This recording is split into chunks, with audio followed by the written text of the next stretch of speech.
We've heard all the buzzwords: blockchain, cryptocurrency, NFTs, DeFi. But what do these really mean?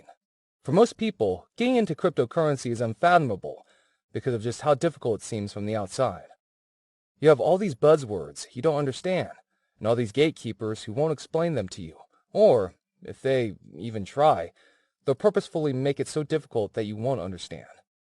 But it doesn't have to be this way. Cryptocurrency, if broken down to its simplest form, is actually relatively easy to understand. This is why in today's video, we'll be talking about one of the most fundamental building blocks of cryptocurrency, the block in the blockchain. Yes, pun intended. Without further ado, let's jump straight into the video. A blockchain is a system that uses cryptography and distributed ledger technology to keep secure information between users without a central authority. There are two words there that we need to further break down: cryptography and ledger. Cryptography is basically a method that encrypts information so only the sender and receiver can access it, while a ledger is simply a book that records transactions. So in essence, a blockchain is a system that encrypts the information in a transactions book, so the transactions in this book can only be accessed by the sender and the receiver. This technology allows for secure, transparent, and tamper-proof transactions without the need for a third party. This is why it is referred to as being decentralized. It doesn't need a central authority to function or operate properly.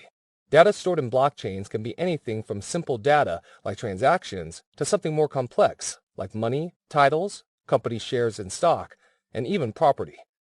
These different types of data are called assets. Now that we understand what the blockchain is and the kinds of information that are stored on the blockchain, let's now look at what a block is. Remember we mentioned earlier that the blockchain is a system that encrypts information? Well, the block is the part of the blockchain where the information is stored permanently.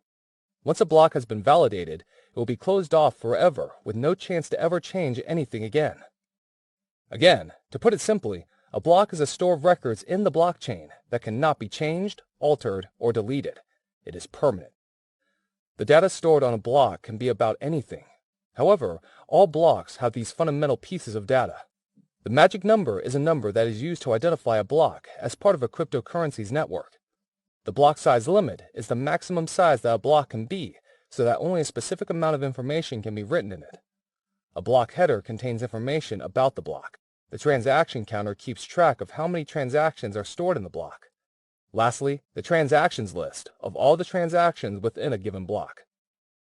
This transactions list is the largest part of the block because it contains information on all the transactions that have happened on that block. Now that we know what a block is and the kind of information it stores, let's look at how exactly these blocks are created in the first place. How are blocks created? Blocks are created by miners.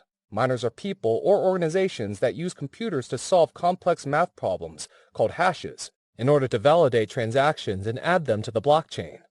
If you've ever heard of cryptocurrency mining, this is basically what they're doing. Each miner is rewarded with a specific amount of cryptocurrency after they have successfully mined a block. It's just like mining natural resources in the real world.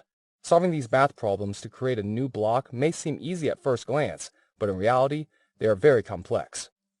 To give you an idea, a successful miner, or rather someone who was able to close off a block, needs to go through around 4 billion hashes to find the right one, and that's only the first part.